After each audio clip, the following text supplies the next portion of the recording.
नमस्कार। आज हम राजस्थान के इतिहास में कंटिन्यू कर रहे हैं। महाराणा जयसिंह 1680 से 1698 ईस्वी। महाराणा जयसिंह 1680 ईस्वी में मेवाड़ की गद्दी पर बैठा। जिस समय इसने सिंहासन ग्रहण किया उस समय मेवाड़ मुगल संघर्ष चल रहा था। मेवाड़ की स्थिति दिनों दिन बिगड़ती जा रही थी। महाराणा जयसिंह युद्ध बंद करना चाहता था।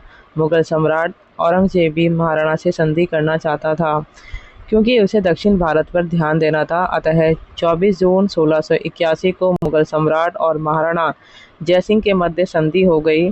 संधि के परिणाम स्वरूप पूर्व, मांडल और बदनौर जजिया के बदले मुगलों को सौंप दिए गए। राणा जयसिंह ने 1687 से 1691 के मध्य गोमती नदी पर जयसमंद नामक एक झील का निर्माण भी करवाया। महाराणा अमर सिंह द्वितीय 1698 से 1710 ईस्वी। इसके सिंहासनारोहण के समय डूंगरपुर, बांसवाड़ा और देवलिया के रावल ने टीके का दस्तूर पेश नहीं किया, अतः उन पर आक्रमण कर उन्हें दंडित किया। महाराणा जयसिंह ने पूर्व, मांडल और बदनौर के परगने जो जजिया कर के बदले 1681 ईस्वी की संधि के द्वारा मुगलों को सौंपे गए थे 1 लाख रुपए वार्षिक देना स्वीकार कर 1709 ईस्वी में पुनः प्राप्त किए। बादशाह औरंगजेब की मृत्यु के बाद 1707 ईस्वी में हुए उत्तराधिकारी युद्ध में महाराणा तटस्थ रहा, मगर जब मुअज्जम विजयी होकर बादशाह बहादुर शाह प्रथम के नाम से मुगल सम्राट बना तो अमर सिंह ने अपने भाई बख्त सिंह को बधाई पत्र और उपहारों के साथ मुगल दरबार में भेजा।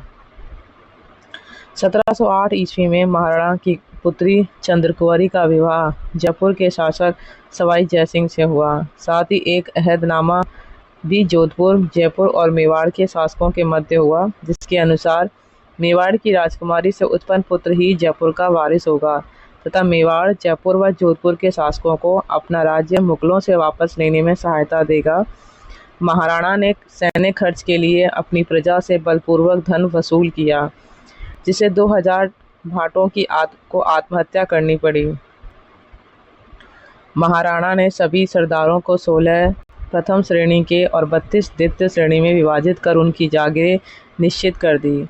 परगनों का प्रबंध, दरबार का तरीका, सरदारों की बैठक और सीख के दस्तूर कायम किए, क्योंकि छटनुट, जागीर आदि के निरीक्षण के नियम बनाए। दफ्तर और कारखानों में सुव्यवस्था स्थापित की गई। सरदारों की तलवार बंधाई के नियम बनाए गए। 1710 ईस्वी में उसकी मृत्यु हो गई। महाराणा संग्राम सिंह द्वितीय 1710 से 1734 ईस्वी। 1713 ईस्वी में मुगल बादशाह फर्रुखसियर ने इसे 7,000 का मनसब दिया। महाराणा संग्राम सिंह द्वितीय के समय मराठों ने मेवाड़ और राजस्थान के अन्य क्षेत्रों में धावे मारने शुरू कर दिए। इसने मराठों को राजस्थान से बाहर निकालने के लिए वृहत योजना तैयार की, मगर उसको लागू करने से पहले ही उसकी मृत्यु हो गई। राणा संग्राम सिंह के शासन के काल में मेवाड़ चित्रशैली का प्रसिद्ध चित्र कलीला दमना का चित्रण हुआ। इसने उदयपुर में सहेलियों की बाड़ी और सीसरमा में वेदनाथ मंदिर का निर्माण करवाया। महाराणा संग्राम सिंह द्वितीय ने दुर्गादास को आश्रय दिया और उसे रामपुरा का प्रशासक नियुक्त किया। महाराणा जगत सिंह द्वितीय 1734 से 1751 ईस्वी। मराठों को राजस्थान से बाहर निकालने के उद्देश्य से जयपुर के शासक सवाई जयसिंह द्वारा 17 जुलाई 1734 को हुरडा भीलवाड़ा सम्मेलन आयोजित किया गया, जिसकी अध्यक्षता महाराणा जगत सिंह द्वितीय द्वारा की गई। इसके शासनकाल में पेशवा बाजीराव प्रथम 1736 में मेवाड़ आया और चौथ वसूलने का समझौता किया। महाराणा जगत सिंह द्वितीय ने माधो सिंह को जयपुर का राज्य दिलाने के लिए जयपुर के उत्तराधिकारी संघर्ष में हस्तक्षेप किया। महाराणा जगत सिंह के बाद प्रताप सिंह द्वितीय 1751 से 1754 ईस्वी और राज सिंह द्वितीय 1754 से 1761 ईस्वी शासक हुए। महाराणा अरि सिंह द्वितीय 1761 से 1773 ईस्वी। महाराणा राज सिंह द्वितीय के निसंतान होने से महाराणा अरि सिंह द्वितीय मेवाड़ का महाराणा बना। वह बहुत तेज मिजाज एवं क्रोधी स्वभाव का था। सरदारों के साथ इसका बर्ताव अच्छा नहीं था। अतः सरदारों ने राजमाता झाली से उत्पन्न पुत्र रतन सिंह को मेवाड़ का उत्तराधिकारी घोषित कर महाराणा अरि सिंह का विरोध करना शुरू कर दिया। महाराणा अरि सिंह ने बागोर के सरदार नाथ सिंह एवं सलूम्बर रावत जोत सिंह की हत्या करवा दी। देवगढ़ के रावत जसवंत सिंह ने रतन सिंह का पक्ष मजबूत करने के लिए महादजी सिंधिया से सहायता मांगी। 1.25 करोड़ रुपए के बदले सिंधिया ने सहयोग करना स्वीकार किया। महाराणा अरि सिंह ने भी पेशवा से सहायता लेने का प्रयास किया। महाराणा अरि सिंह द्वितीय का उत्तराधिकारी हमीर द्वितीय 1773 से 1778 ईस्वी में हुआ। महाराणा भीम सिंह 1778 से 1828 ईस्वी। इसके समय में चुंडावतों एवं सक्तावतों का पारस्परिक विरोध एवं मेवाड़ में मराठों का हस्तक्षेप बहुत बढ़ गया। सिंधिया और होलकर दोनों ही मेवाड़ के इलाकों में लूटमार करते थे, परंतु महाराणा उन्हें रोक नहीं सका। महाराणा भीम सिंह के समय सबसे अधिक शर्मसार घटना राजकुमारी कृष्णा कुमारी का यह लीला समाप्त होना रही। 21 जुलाई 1810 कृष्णा कुमारी के विवाह को लेकर दो राज परिवार के झगड़े अहम एवं बाह्य दबाव की वजह से ये दुर्घटना घटी। जयपुर एवं जोधपुर के शासकों ने मेवाड़ पर अपनी शादी कृष्णा कुमारी से करने का मेवाड़ के महाराणा पर काफ़ी दबाव बनाया। मेवाड़ के महाराणा भीम सिंह की पुत्री कृष्णा कुमारी की सगाई 1798 ईस्वी में जोधपुर के शासक भीम सिंह से तय हुई थी, किंतु वह विवाह से पहले ही दिवंगत हो गया। इसके लिए महाराणा ने उसके विवाह का प्रस्ताव जयपुर के शासक सवाई जगत सिंह के सम्मुख रखा, किंतु जोधपुर के राठौड़ शासक मान सिंह ने इसका विरोध किया, क्योंकि कृष्णा कुमारी की सगाई पहले जोधपुर राजघराने से हो चुकी थी। महाराणा ने मान सिंह के विरोध की अनदेखी कर 1806 ईस्वी में सगाई का टीका जयपुर में भेज दिया। मान सिंह के विरोधी पोखरण ठाकुर सवाई सिंह का प्रोत्साहन पाकर जयपुर नरेश ने जोधपुर के विरुद्ध अमीर खां पिंडारी से सैनिक सहायता प्राप्त की। तत्पश्चात महाराजा मान सिंह को परास्त किया। इससे उत्साहित होकर सवाई जगत सिंह ने जोधपुर का घेरा डाला। स्थिति में बदलाव होने से दोनों पक्षों ने कृष्णा कुमारी से विवाह करने का प्रस्ताव अमीर खां के कहने से त्याग दिया, परंतु मान सिंह संकेत रहा और उसने अमीर खां को मेवाड़ भेजा, जहां उसने समझौते का उल्लंघन करते हुए कृष्णा कुमारी का विवाह मान सिंह से करने या कृष्णा कुमारी की यह लीला समाप्त करने का प्रस्ताव रखा। यहीं से प्रकरण को लेकर इतिहासकारों में मतभेद हैं। विश्वेश्वर नाथ लिखते हैं कि महाराणा भीम सिंह को बड़ी चिंता हुई। उन्होंने कृष्णा कुमारी को मरवा डालने का इरादा किया। अंत में उस राजकन्या के विष पान कर लेने पर झगड़ा शांत हुआ। मारवाड़ का इतिहास भाग 2 पृष्ठ 4.15 गौरीशंकर हीराचंद ओझा लिखते हैं कि अमीर खां ने उदयपुर जाकर अजीत सिंह चुंडावतों के द्वारा महाराणा को कहलाया कि या तो अपनी कन्या का विवाह महाराजा मान सिंह के साथ कर दें या उसे मरवा डालें, नहीं तो आपके देश को बर्बाद कर दूंगा। मेवाड़ की दशा उस समय बड़ी निर्बल हो रही थी, जिससे उसे लाचार होकर अमीर खां की बात पर ध्यान देना पड़ा। उसने जवान दास को राजकुमारी को मार डालने के लिए भेजा। अंत में सारी बातें ज्ञात होने पर राजकुमारी स्वयं प्रसन्नतापूर्वक विष का प्याला पी गई। जोधपुर राज्य का इतिहास खंड द्वितीय पृष्ठ 814। Doctor R.P. व्यास ने भी जहर का प्याला पिता के आदेश पर कृष्णा कुमारी द्वारा पी लेने की बात कही है। पदमजा शर्मा ने भी अपने ग्रंथ जोधपुर के महाराजा मान सिंह और उनका काल 1803 से 1843 ईस्वी में इसी तरह का अभिमत प्रकट किया है। ऐसा निश्चय है कि राजकुमारी कृष्णा कुमारी ने जहर का प्याला पीकर अपने जीवन का अंत किया। यह किसके कहने पर हुआ, इसको लेकर विवाद हो सकता है, परंतु यह तो कहा ही जा सकता है कि राजस्थान की राजनीतिक और सामाजिक स्थिति पतोन्मुख थी। यह मेवाड़ राजघराने के लिए शर्मनाक घटना थी। सिंधिया होलकर और उनके अधिक सेना संचालक अमीर खां पिंडारी, सवाई जगत सिंह, महाराजा मान सिंह, जालिम सिंह और राज्य के कुछ सामंत जब ही राज्य में लूटमार करते और महाराणा भीम सिंह असहाय व्यक्ति की तरह महलों में रहते थे। 13 जनवरी 1818 को महाराणा भीम सिंह ने अंग्रेजों से संधि कर ली, जिसके अनुसार जब उदयपुर राज्य की रक्षा का भार अंग्रेज कंपनी के हाथों में सौंप दिया। बदले में वह राज्य से एक निश्चित राशि खिराज के रूप में प्राप्त करेगी।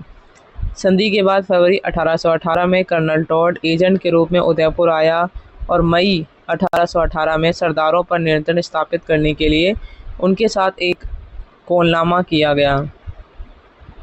1828 ईस्वी में महाराणा की मृत्यु हो गई।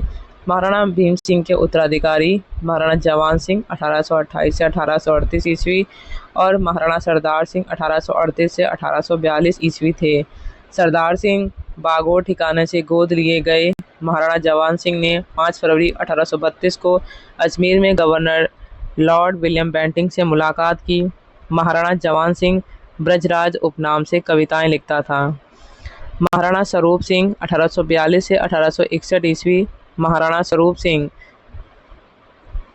महाराणा सरदार सिंह 1838 से 1842 ईस्वी का छोटा भाई था, जो बागोर ठिकाना संबंध रखता था। सरदार सिंह के कोई पुत्र न होने पर उसने स्वरूप सिंह को गोद लिया और उसने 8 फरवरी 1845 को सरदारों के साथ एक नया कौलनामा किया और राज्य पर चढ़े हुए कर्ज को चुकाया। महाराणा ने जाली के सिक्कों से व्यापार को नुकसान होने पर नए स्वरूपशाही सिक्कों का प्रचलन किया। इन सिक्कों पर एक और चित्रकूट उदयपुर और दूसरी ओर दोस्ती लंदन लिखा हुआ था। 1845 ईस्वी के कौलनामे के बाद भी सरदारों एवं महाराणा के मध्य अच्छे संबंध नहीं रहे। अतः 1854 ईस्वी में सरदारों के साथ एक नया कौलनामा किया गया।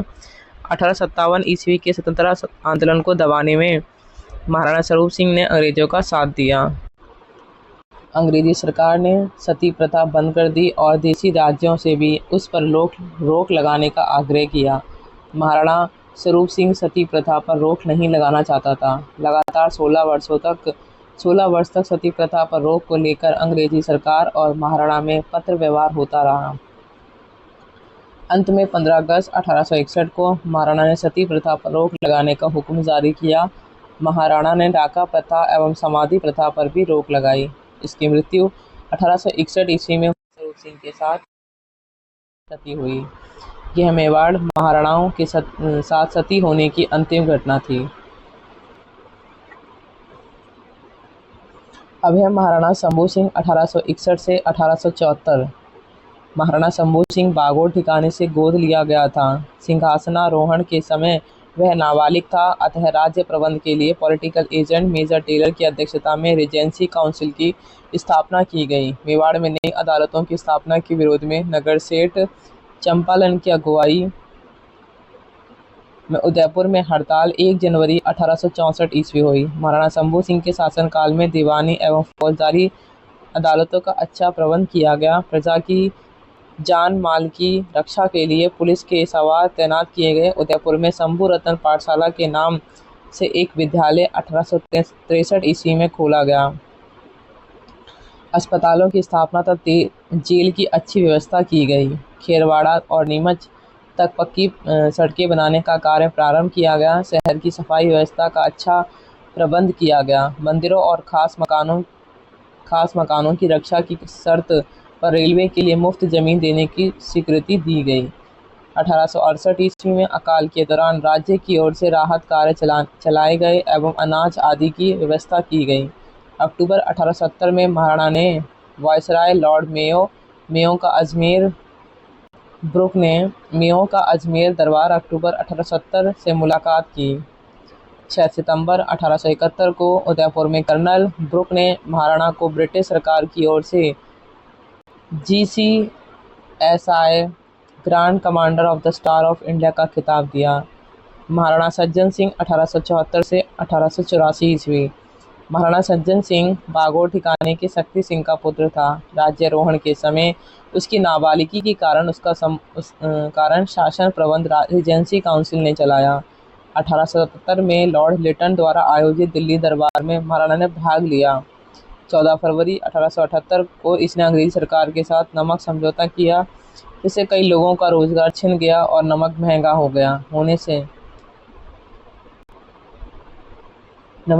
होने से आम आदमी पीड़ित हुए। 20 अगस्त 1880 को महाराणा ने शासन प्रबंध एवं न्याय कार्य के लिए महेंद्र राज सभा की स्थापना की। 1881 ईस्वी में मेवाड़ में जनगणना का कार्य शुरू हुआ। जनगणना के उद्देश्य की सही जानकारी नहीं मिलने से भीलों ने उपद्रव कर दिया, जिसे सख्ती से दबा दिया गया।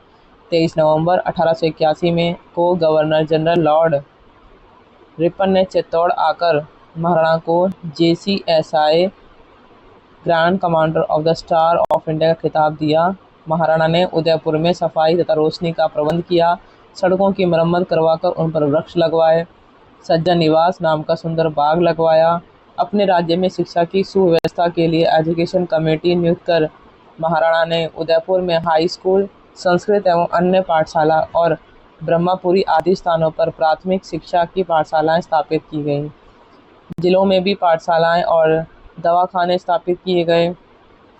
उदयपुर में सज्जन यंत्रालय नाम का छापाखाना स्थापित कर सज्जन कीर्ति सुधार नामक साप्ताहिक पत्र का प्रकाशन किया गया। महाराणा ने अपने नाम से सज्जन अस्पताल एवं कर्नल वॉल्टर के नाम पर वॉल्टर जनाना अस्पताल भी खोला। इसने सज्जन वाणी विलास नामक पुस्तक की स्थापना भी की और इसके समय में नया भू राजस्व बंदोबस्त शुरू हुआ। 2 जुलाई 1877 को महाराणा सज्जन सिंह की अध्यक्षता में उदयपुर में देश हितैषणी सभा की स्थापना हुई। इसके काल में स्वामी दयानंद सरस्वती मेवाड़ आए और सत्याग्रह प्रकाश की भूमिका उदयपुर में लिखी। महाराणा ने श्यामल दास को मेवाड़ का इतिहास लिखने के लिए वीर विनोद नियुक्त किया। महाराणा फतेह सिंह 1884 से 1921 ईस्वी। महाराणा फतेह सिंह सिवरती के महाराज दल सिंह का पुत्र था। महाराणा सज्जन सिंह द्वारा गोद लिया गया। ब्रिटेन के राजकुमार कैनॉट के मेवाड़ आगमन पर दिवाली के नए बांध की नींव राजकुमार के हाथों रखवाकर उसका नाम कैनॉट बांध रखा। राजकुमार के आग्रह पर बाद में इसका नाम फतेह सागर रखा गया। 1893 ईस्वी में बिंगेट द्वारा भू बंदोबस्त का कार्य पूर्ण हुआ, जिसमें 1 रुपया पर के भू राजस्व का 1 आना अधिभार लगाकर इसे राजस्थान और शिक्षा के लिए खर्च किया जाना प्रस्तावित किया गया। 1899 में मेवाड़ में भीषण अकाल पड़ा। महाराणा द्वारा राहत के उपाय किए गए, मगर वे अपर्याप्त रहे, जिससे मेवाड़ की आबादी 18,45,008 से घटकर 10,18,805 रह गई। 1903 ईस्वी में फतेह सिंह दिल्ली दरबार में शामिल होने पहुंचा, मगर केसरी सिंह बाराड़ के चेतावनी रचुगटिया पढ़कर दरबार में शामिल हुए बिना लौट आया। इसके समय बिजोलिया ठिकाने के जागीरदार के शोषण से परेशान वहां के किसानों ने आंदोलन किया, मगर महाराणा तक सही सूचना नहीं पहुंचने पर वे किसानों को कोई राहत प्रदान न कर सका। महाराणा फतेह सिंह के कार्यों से अंग्रेज सरकार खुश नहीं थी, अतः 1921 में इससे राजकार्य का अधिकार लेकर महाराज कुमार भूपाल सिंह को सौंप दिया गया। महाराणा भूपाल सिंह 1903 से 1948 ईस्वी में के मेवाड़ के सिसोदिया वंश का अंतिम शासक था। राजस्थान के एकीकरण के बाद यह राज्य के महाराज प्रमुख बनाए गए। आज ही क्लास हम यहीं समाप्त करते हैं। नेक्स्ट क्लास हम नेक्स्ट टाइम करेंगे। Thank you.